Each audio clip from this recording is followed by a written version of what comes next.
الصوم لله يجزي كيف شاء به نحمده ونصلي على رسوله الکریم اما بعد بسم اللہ الرحمن الرحیم۔ معزز خواتین و حضرات، السلام علیکم ورحمۃ اللہ وبرکاتہ۔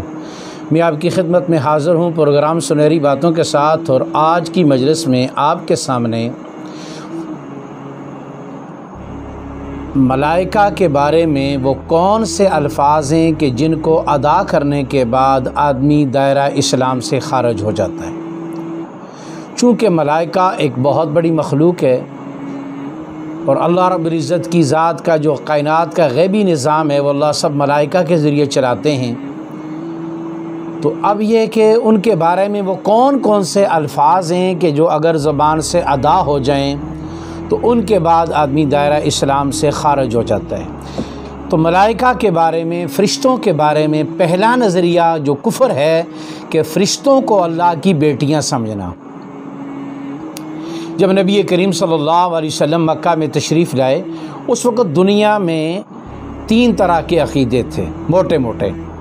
ایک یہود کا عقیدہ تھا، ایک عیسائیت کا عقیدہ تھا، اور ایک مشرکین مکہ۔ یہود عزیر بن اللہ، یہود کا عقیدہ تھا کہ عزیر علیہ السلام اللہ کے بیٹے ہیں، اور عیسائیوں کا عقیدہ تھا عیسیٰ بن اللہ کہ عیسیٰ علیہ السلام اللہ کے بیٹے ہیں۔ یہودی اور عیسائی دونوں اللہ کے لیے بیٹا مانتے تھے، اور مشرکین مکہ اللہ کے لیے بیٹیاں مانتے تھے۔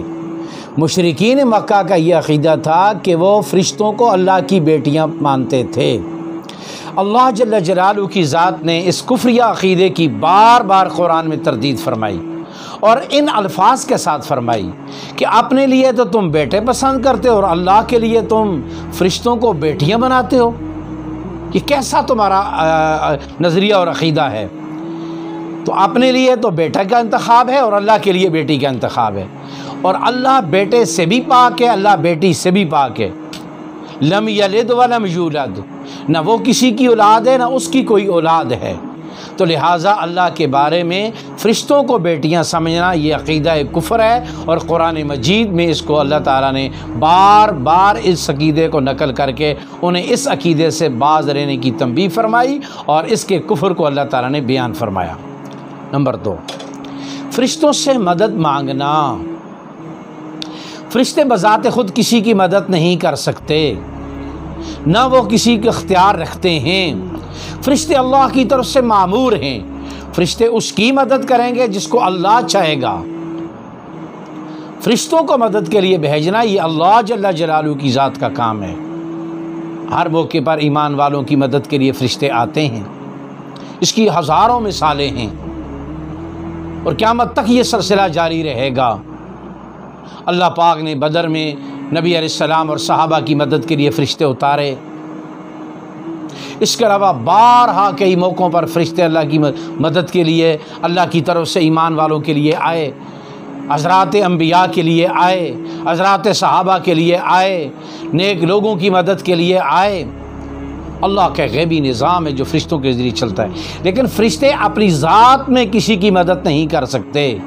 کوئی بھی فرشتہ اپنی ذات میں کسی انسان کی مدد نہیں کر سکتا جب تک کہ اللہ کا حکم نہ ہو، کیونکہ فرشتوں کے بارے میں اللہ تعالیٰ نے قرآن پاک میں فرمایا لا یعصون ما امرہم، کہ فرشتوں کی سب سے بڑی جو صفت ہے کہ وہ اللہ کے کسی حکم کی نافرمانی نہیں کرتے، جیسے اللہ چاہتے ہیں ایسے وہ کرتے ہیں۔ تو فرشتوں کے بارے میں مدد کا عقیدہ کہ فرشتے اپنی ذات میں مدد کریں، یعنی اللہ کے حکم کے بغیر کسی کی مدد کرنے پر قادر ہیں، تو اللہ کے بے حکم کے بغیر فرشتے کسی کی مدد نہیں کرتے۔ یہ عقیدہ کفریہ ہے۔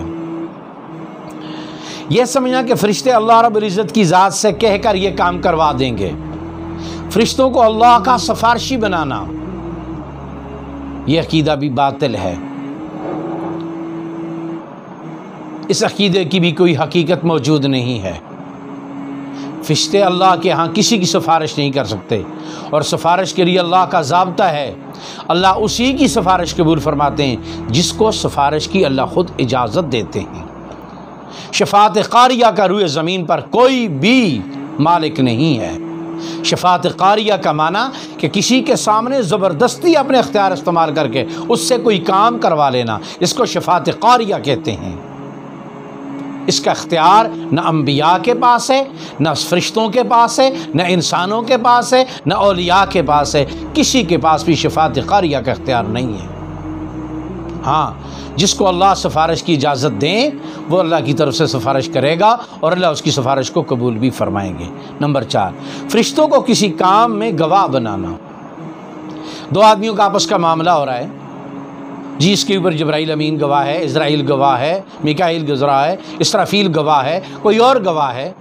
فرشتوں کو گواہ بنانا کسی معاملے پر یہ عقیدہ کفر ہے۔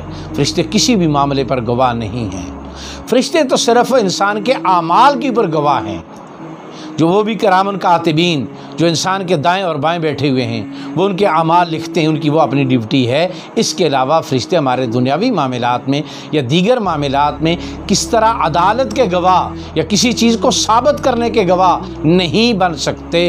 دنیا میں وہ کسی کے بھی گواہ نہیں بن سکتے۔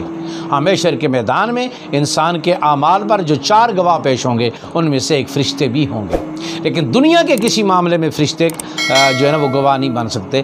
اللہ تعالی ہمیں فرشتوں پر کامل ایمان بھی نصیب فرمائے اور فرشتوں کے بارے میں کلمات کفر سے بچنے کی توفیق بھی نصیب فرمائے۔ السلام علیکم ورحمۃ اللہ وبرکاتہ۔